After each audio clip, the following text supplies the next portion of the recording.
नमस्कार साथियों, बात करने वाले हैं मार्केट की बात करें तो मार्केट में आज अच्छी खासी तेज़ी देखने को मिली। गैप अप हुआ और गैप अप के बाद 25,250 का जो कि हम टारगेट भी यही मान रहे थे वो ही आज आता हुआ दिखाई दिया है। बात करते हैं कल के जीडीपी आंकड़ा की, तो अमेरिकी जीडीपी आंकड़े आए, उसके बाद जो मार्केट के आए दोनों ही शानदार आते हुए दिखाई दिए और उसकी वजह से अमेरिकी बाज़ारों में साथ ही ग्लोबली बाज़ारों में भी सुधार होता हुआ दिखाई दिया और इसकी वजह से ही आज भारतीय बाज़ारों में भी अच्छी खासी तेज़ी देखने को मिली, जो कि आप यहाँ पे देख सकते हैं। रिकॉर्ड तोड़ तेज़ी देखने को मिली सेंसेक्स में।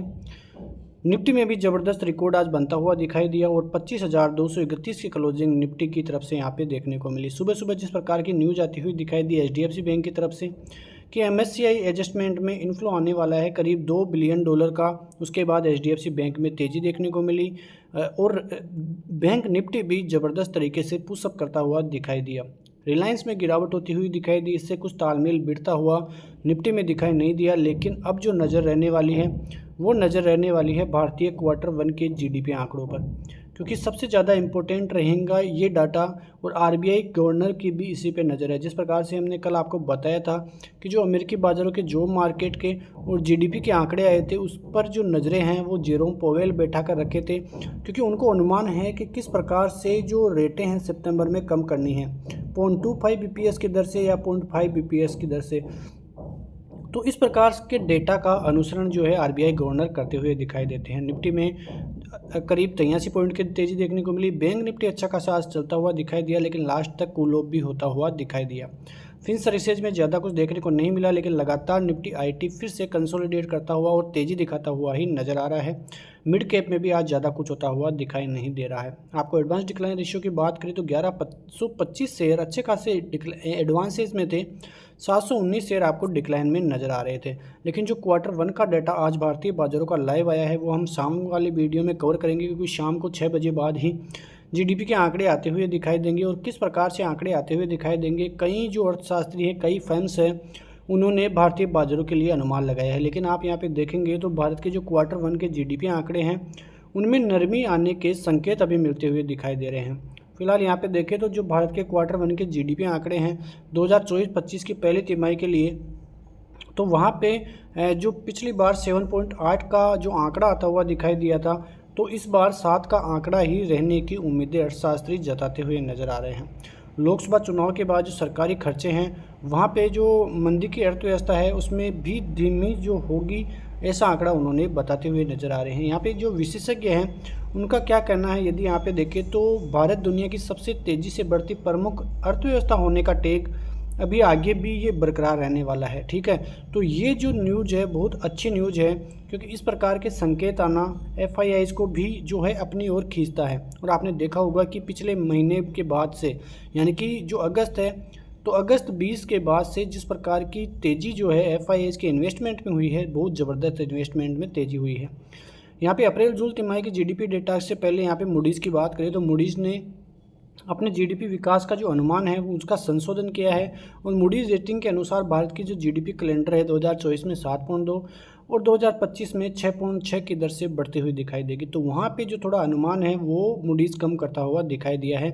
इसकी चर्चा हम कल भी कर चुके थे, लेकिन जिस प्रकार से एफआईआईज़ की तरफ से कल भी संकेत आते हुए दिखाई दिए, आप यहाँ पे देखें इंडेक्स फ्यूचर्स में Nifty bank Nifty mid cap में, यानी कि स्ट्रॉन्ग बुलिस आप यहाँ पे देख सकते हैं। स्ट्रॉन्ग बुलिस निफ्टी में, मीडियम बुलिस बैंक निफ्टी में, साथ ही जो फिन निफ्टी हैं वहाँ पे भी बुलिस ही वो नज़र आ रहे हैं। बुलिस इसलिए नज़र आ रहे हैं क्योंकि आप यहाँ पे इंडेक्स फ्यूचर का आज का डाटा देखोगे तो 23 तारीख को 25,000 नेट कॉन्ट्रैक्ट थे जो है, और 52% का जो आंकड़ा था फ्यूचर्स में बाइंग का वो देखने को मिल रहा था, लेकिन 26, 27, 28 और 29 होते होते ये आंकड़ा 2,10,000 के पार पहुँचता हुआ दिखाई दिया। बहुत ज़बरदस्त तरीके से इंडेक्स फ्यूचर में एफआईआईज़ बाइंग करते हुए दिखाई दे रहे हैं। कल का जो आंकड़ा था वो 1,34,000 था, तो आप अनुमान लगा सकते हैं कि किस प्रकार से एफआईआईज़ इंडेक्स फ्यूचर में बाइंग करते हुए दिखाई दे रहे हैं। तो एफआईआईज़ की तरफ से इस प्रकार का आंकड़ा आना बहुत ही ज़बरदस्त बूस्ट भारतीय बाज़ारों को देता हुआ यहाँ पे दिखाई दे रहा है। लेकिन आप यहाँ पे एचएसबीसी की रिपोर्ट भी पढ़ेंगे तो यहाँ पे उनका ये कहना है कि भारतीय बाज़ारों का मार्केट तो अच्छा है, लेकिन अब जो फॉरेन इन्वेस्टर्स हैं वो इंडियन मार्केट के बजाय टर्निंग करना चाह रहे हैं चाइनीज़ मार्केट के लिए, क्योंकि वहाँ पे जो सस्टेंस है वो नेचुरल बने हुए हैं। लेकिन फ़िलहाल यहाँ पे देखें तो जो लोकल डिमांड है भारतीय बाज़ारों की वो काफ़ी स्ट्रॉन्ग है, लेकिन FIIs को भारतीय बाज़ार अभी भी एक्सपेंसिव मार्केट लग रहे हैं। लेकिन ये न्यूज़ें आना और HSBC की रिपोर्ट का कोई भी महत्व नहीं है, क्योंकि जिस प्रकार की बाइंग भारतीय बाज़ारों में FIIs करते हुए दिखाई दे रहे हैं, बहुत ही शानदार बाइंग है और इसी वजह से भारतीय बाज़ारों को भी ज़बरदस्त पुश मिलता हुआ दिखाई दे रहा है। आप इस शख्स को तो जानते ही होंगे, इन्होंने फ़िलहाल बाज़ारों में धमाल मचा के रखा है, क्योंकि अगस्त की शुरुआत में ही इन्होंने बैंक ऑफ अमेरिका में जिस प्रकार की सेलिंग आई थी और अब फिर से बैंक ऑफ अमेरिका की सेलिंग जो है ये जो वॉरेन बफेट है वो करते हुए दिखाई दे रहे हैं। यहाँ पे जो ब्रेक्सियर हेथवे हैं वो first non tech US company बनती हुई दिखाई दी है, जहाँ पे कि उन्होंने $1 ट्रिलियन का जो आंकड़ा है मार्केट वैल्यू है वो क्रॉस करते हुए नजर आई है। जो IT कंपनियां हैं उनकी ही वैल्यू इस प्रकार से होती थी, लेकिन जो वॉरेन बफेट है उन्होंने सारे रिकॉर्ड तोड़ दिए हैं और नॉन फाइनेंशियल कंपनी ये बनती हुई दिखाई दी है, first non financial tech company.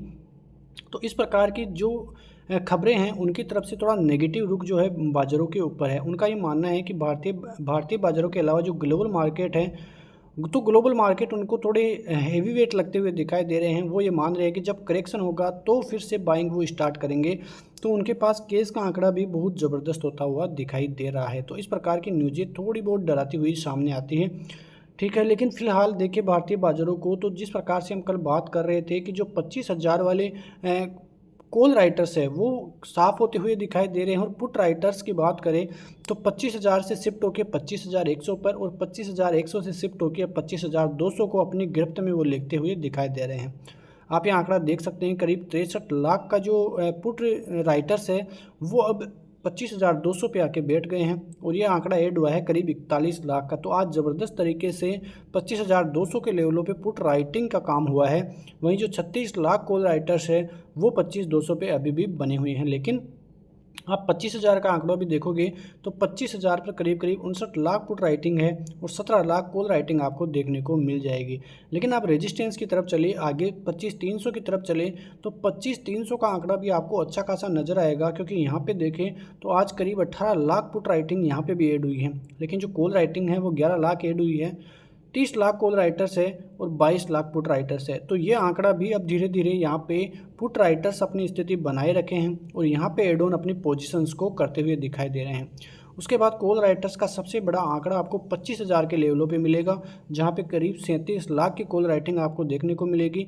यानी कि जो मंदी वाले हैं वो 37 लाख पे 25,500 पे आके अब बैठ गए हैं। करीब 15 लाख एड ऑन करते हुए वो दिखाई दे रहे हैं। वहीं पुट राइटर्स यहाँ पे ज़्यादा कुछ आपको देखने को नहीं मिलेंगे। तो कुल मिला के ये जो आंकड़ा आपको दिखाई दे रहा है, काफ़ी अच्छा आंकड़ा आपको यहाँ पे आता हुआ दिखाई दे रहा है। तो बाज़ारों में 25,500 तक की तेज़ी अभी आती हुई दिखाई दे सकती है। यहाँ पे अभी चार्ट्स की भी बात करें तो कल जिस हिसाब से हमारी रणनीति थी 25,250 का आंकड़ा, जो कि आप कल वाले वीडियो में जाके देख सकते हैं, तो वो आंकड़ा आज आता हुआ दिखाई दिया है। बाजार की क्लोजिंग भी करीब 250 के लगभग ही आती हुई दिखाई दी है। गैप अप के बाद भारतीय बाज़ारों का ये जो टारगेट था, पहला टारगेट आज का आता हुआ दिखाई दिया है। कल की बात करें तो कल यदि यहाँ पे 270 का आंकड़ा पार कर जाता है तो उसके बाद 320 के लेवल आपको दिखाई देंगे। उसके बाद 375 तक बाजार जाता हुआ कल दिखाई दे सकता है। लेकिन नीचे की तरफ देखें तो यदि 25,190 का लेवल टूटता है तो 25,125 के लेवल आपको आते हुए दिखाई दे सकते हैं। उसके बाद 25,070 तक बाजार जा सकता है। लेकिन फ़िलहाल जो अच्छा और बड़ा टारगेट बनता हुआ दिखाई दे रहा है वो है 25,900 और 25,850, क्योंकि ये एक बड़ा लेवल है, बड़ा सपोर्ट जोन है। यदि यहाँ तक बाजार आए तो वापस रिवर्सल की स्थिति फिर से बनती हुई बाज़ारों में दिखाई दे सकती है। तो इस प्रकार से आप सोमवार की रणनीति बना सकते हैं। बैंक निफ्टी के चार्ट्स की बात करें यहाँ पे तो जो रणनीति थी हमारी कि 51,245 को क्रॉस करते ही आपको 51,380 और 51,470 तक के लेवल्स मिल सकते हैं, और वही लेवल्स आज करीब करीब आते हुए भी दिखाई दिए हैं, जो कि आप यहाँ पे देख सकते हैं। कल की बात करें यानी कि सोमवार की बात करें तो सोमवार को यदि फिर से 470 का लेवल क्रॉस होगा तो आपको फिर 620 तक के टारगेट आते हुए दिखाई दे सकते हैं, क्योंकि 51,200 का लेवल जहां से कि हम लगातार बात कर रहे हैं पिछले 4-5 दिनों से, तो उसके नीचे ही क्लोजिंग जो है पिछले 3 से 4 दिन आती हुई दिखाई दी थी। लेकिन जो आज है पहली बार क्लोजिंग 51,300 के लगभग आते हुए दिखाई दी है। और हम यही बात कर रहे थे कि भारतीय बाज़ारों में जो है पुश जो है करीब 400 से 500 पॉइंट का मिलता हुआ आज के दिन दिखाई दे सकता है और वैसा ही आज भारतीय बाजार करते हुए भी दिखाई दिए हैं। तो इस प्रकार आप इन लेवलों पर नज़र रखिए। आने वाले दिनों में भारतीय बाज़ारों में अभी भी अच्छी खासी तेज़ी का मूड माहौल ही बना रह सकता है। जो भारतीय बाज़ारों का नया टारगेट है वो 27,200 का है। 27,200 के लेवल्स आने वाले दिनों में आपको आते हुए दिखाई देंगे। भारतीय बाज़ारों की स्थिति साफ है। भारतीय बाज़ारों का जो पिच है, यानी कि एक तरह से आप देखें तो क्रिकेट मैच में जिस प्रकार की पिच होती है, यदि क्रिकेट मैच में सपाट पिच होती है तो छक्के चौके ज़बरदस्त तरीके से लगते हैं। उसी प्रकार से आप भारतीय बाज़ारों को भी देखेंगे तो भारतीय बाज़ारों की पिच भी अभी सपाट ही है। यहाँ पे ज़बरदस्त तेज़ी अभी आती हुई दिखाई दे रही है।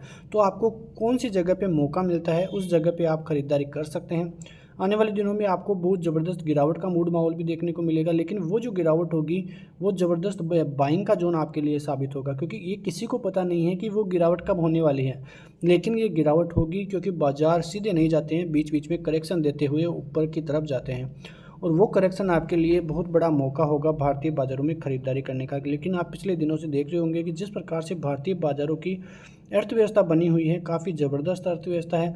जो ग्लोबली मार्केट है वो 8 से 10% तक की गिरावट होती है, जबकि भारतीय बाज़ारों में केवल 2 से 3% तक की ही गिरावट आपको देखने को मिल सकती है। इस बात की तो आपको जानकारी होगी, मैंने पहले भी आपको बताया होगा। तो यदि आप चैनल में नए हो तो चैनल को सब्सक्राइब करके रखिए और वीडियो को लाइक ज़रूर कीजिए। मिलते हैं नेक्स्ट वीडियो में, तब तक के लिए नमस्कार, जय हिंद, जय भारत, वंदे मातरम।